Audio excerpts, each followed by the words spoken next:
জীবনটাকে একদম ব্যস্ততায় মুড়ে রেখেছি, যদিও বা সকলেই কম বেশি ব্যস্ত থাকে, কিন্তু আমার লাইফটা যেন আরও বেশি ব্যস্ততায় মোড়া। একদম সকালবেলা যে ঘর থেকে বেরিয়েছিলাম স্কুলে যাওয়ার জন্য, তখন থেকেই কিন্তু জাস্ট একবার বাড়িতে এসেছিলাম, এসে ড্রেসটা চেঞ্জ করেছি, মানে স্কুলের ইউনিফর্ম চেঞ্জ করে আবার বেরিয়ে গেছিলাম। জাস্ট এখন সন্ধে দেওয়ার সময় এসে হাত পা ধুয়ে সন্ধেটা দিচ্ছি। এখনও অবধি ঘড়িও খোলা হয়নি, কিছু খাওয়া দাওয়াও হয়নি। তো একদিক দিয়ে আমি মনে করি ভালো, ব্যস্ততার মধ্যে থাকলে আমাদের মাথার মধ্যে যে নানা রকম চিন্তাভাবনা, সেটা কিন্তু আমাদের মাথার মধ্যে আসে না। আমাদের মাথার মধ্যে সবসময় পজিটিভই থাকে, নতুন কিছু করার ইচ্ছে থাকে। আর যেহেতু আমি একা থাকি, তাই আমি সমস্ত মানে টাইমটাকে আমি কাজের মধ্যেই রেখে নিই। তো সারা ঘরে আরতি দেখিয়ে নিচ্ছি। আমি সবসময় সন্ধে দিলে বা পুজো করলে সারা ঘরে, বেল গাছে, তুলসী গাছে, সব জায়গায় ঘুরে ঘুরিয়ে তারপরে পুজো শেষ করি। এরপরে চা বানাবো। একদম ক্লান্ত হয়ে গেছি, একটুও চিনি বাড়ন্ত হয়ে গেছে। চা বসিয়ে দিচ্ছি, আরে কাটতেও পারছি না। হ্যাঁ, কাটা হয়েছে। এটা কি? চা বসিয়ে দিয়েছি। চা বসাচ্ছ? চা কই? দিয়ে চিনিটা যে দেব, চিনিটা কাটতে হলো।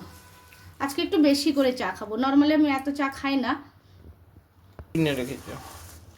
তো আমি এত চা কেন খাচ্ছি সেটা অবশ্যই জানাবো। আগে দেখ চিনির মুখ, প্যাকেটের মুখ কোথায়, আর ও বেরোচ্ছে কোন দিক দিয়ে, দুদিক দিয়ে বেরোচ্ছে। এই যে মুখ এখানে, এবার একটু যদি এদিক ওদিক হয়ে যাবে তাহলে পড়ে যাবে। আরে এটা পড়ে গেল। একটুখানি এদিক ওদিক তো হয়েছে। হ্যাঁ, আরে ওই যে কাঁচি দিয়ে, না কাঁচি দিয়ে কাটার সময় হয়নি, পরে হয়ে গেছে। চিনিটা বের করে রাখলাম।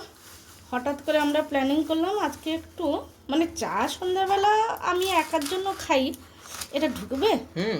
ভালো দেবো, গোল গোল গোল গোল করে দেবো। গোল গোল গোল গোল গোল গোল করে, তাও ঢুকছে না, এতটা বেরিয়ে যায়। গোল গোল করে ঢুকিয়ে দিয়েছি লাস্ট অব্দি।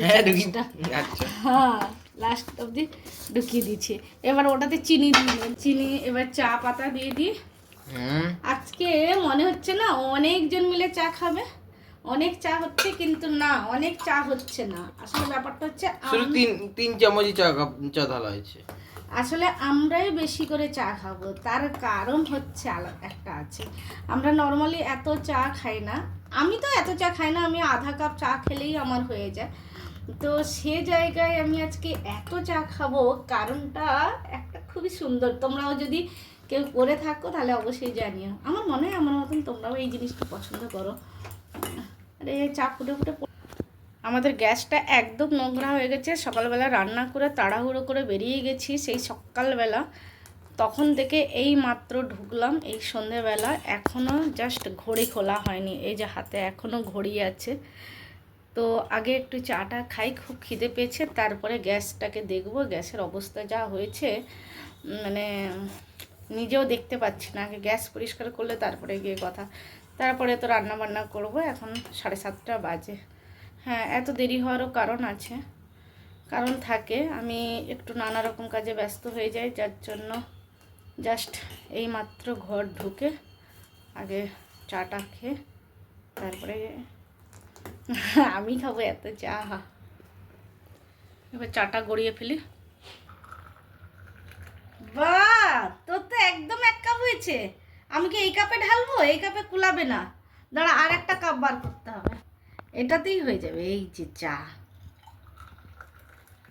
হ্যাঁ আসলে আমি এতে আদা দিইনি। এটা এই মানে চা মশলাতে সব কিছু আছে। এই যে এলাইচি আছে, রসুন আছে, এ না পেঁয়াজ আছে। বাবু উল্টো পাল্টা বলিস না। এই যে এলাইচি আছে, আদার সব কিছু এটাতেই আছে। তো ওই জন্য আমি এক্সট্রা করে আর কোনো আদা মশলা কিছু দিইনি। এই যে আসলে আমরা এটা একটা জিনিস দিয়ে খাবো, সেই জন্য আমি এত বানিয়েছি। কি দিয়ে খাবো চলো দেখাচ্ছি। 2 কাপ চা আমি খাবো, দে একটা তো দে। আমি এখনো ঘড়ি খোলার সময় হয়নি, চিন্তা কর। আমি জাস্ট সময় না, এটা ভুলে গেছে বলা। ভুলে কেন যাবো? এই তো ঢুকলাম আমি এসে সন্ধে দিলাম। আমি যেই ঢুকেছি, ঢুকে হাত পা দিয়ে ধুয়ে সন্ধে দিলাম, সন্ধে দিয়ে চা বানালাম। যে একটু চা বানিয়ে আমাকে খাওয়াবে কি? তুই আমাকে কি পেয়েছিস? এতগুলো আমি খাবো? হ্যাঁ, চাটা অবশ্য বেশি করে করেছি, তা বলে এতগুলো আমি খাবো? একা? তুই কটা নিবি? দুটো খেয়ে তোর পেট ভরবে? তিনটা কি দরকার খেয়ে না, তিনটে নিয়ে যা। তিনটে তুই এটাতে নিয়ে যা, ব্রেড নিয়ে। কারণ এটা এমন একটা জিনিস যে গুঁড়ো গুঁড়ো গুঁড়ো গুঁড়ো পড়তে থাকে আর চারিদিকে ওইটা নিয়ে নোংরা হতে থাকে। আর আমিও এতগুলো ব্রেড খাবো না, আগে দুটো খাবো, দুটো খাওয়ার তিনটা পর খাবে তিনটা। দুটো খাওয়ার পরে যদি খিদে পায় তাহলে আর একটা খাবো, নাহলে এখন দুটো খাবো। আর আমি ঘড়ির টাইমটাও দেখাচ্ছি কটা বাজে, এই জন্য আমি বলি না আমি ঠকে যাই। আর একটু চা লাগবে তো নিয়ে যা। টাইমটা দেখাচ্ছি, এখন বাজে 6:45। এই না 7:15, উল্টো করে দেখাচ্ছি তো 7:15।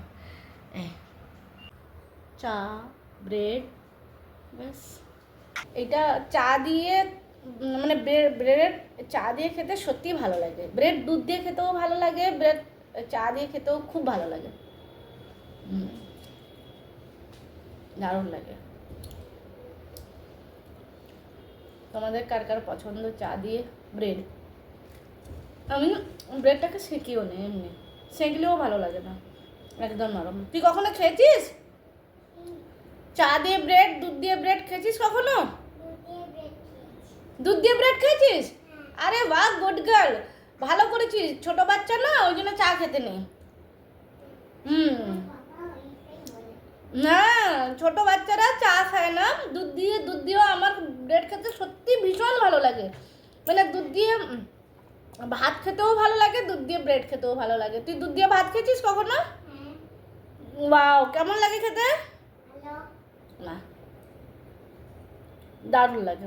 লিখেছিস একবার চেক করে দেখি কি কি ভুল লিখেছিস, কি কি ঠিক লিখেছিস। 101, 102, 103, 1 আলাদা, 100 আলাদা আর 3টা আলাদা। তুই সব স্পেলিং এক লাইনে লিখে দিয়েছিস। মনে হচ্ছে ই আর এইচটা পাশাপাশি আছে, একটা লাইনে লিখেছি, একটা লাইনে নয়। দেখ আমি কেমন লিখেছি, 1 আলাদা, 100 আলাদা, আবার 1 আলাদা। রাত 12টা অবধি কিন্তু আমার পুরো টাইমটা কাজের মধ্যেই থাকে। এখনও কিন্তু আমি রাতে রান্নাবান্নার কথা ভাবিনি, জাস্ট আমি এইমাত্র চা খেলাম। আর যেহেতু বাচ্চাকে সঙ্গে করেই নিয়ে এসেছি, তাকে পড়াবো, এবারে পড়িয়ে তারপরে তাকে ছুটি দেওয়ার পরে রান্নাঘরে ঢুকবো। কি রান্না করব কি রান্না করব না ভাবনা চিন্তা করব, তারপরে রান্না কাটাকুটি বাটাকুটি সমস্ত কিছু থাকে।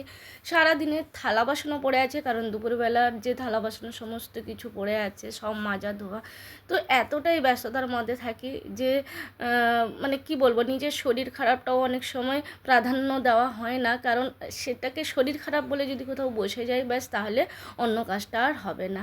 কারণ এই যে সকালবেলা আমার স্কুল, তারপরে থাকে আমার একটা কাজ থাকে, সেই কাজটা কমসে কম 7টা অবধি ওখানেই থাকি। তারপরে বাচ্চাকে সঙ্গে করে নিয়ে আসি, বাচ্চাকে পড়াই আমি 8:30 পৌনে 9টা অবধি, তারপরে গিয়ে রান্নাঘরে ঢোকা। এটাই হচ্ছে আমার বিজি শিডিউল। হ্যাঁ, তাহলে বলতেই পারো যে রাত 12টা অবধি কী করি। রাত খাওয়ার পরে, রাত্রিবেলা খাওয়ার পরে কিন্তু আমার আর একটা কাজ থাকে, আমার প্রজেক্ট কিছু বানানোর থাকে, সেই কাজটা চলে রাত 12টা 1টা অবধি, ওটাও চলতে থাকে। তো এই হচ্ছে আমার কাজের একটা ব্যস্ততা, রুটিনও শেয়ার করলাম। হ্যালো বন্ধুরা, তোমাদের কেমন লাগলো আজকের ব্লগ? যদি ভালো লাগে তাহলে অবশ্যই লাইক কমেন্ট করো। আমি জানি তোমরাও নানা রকম ব্যস্ততার মধ্যে থাকে, আর আমাদের জানো তো একটা ঘর সংসার করতেও নানা রকম ব্যস্ততা থাকে।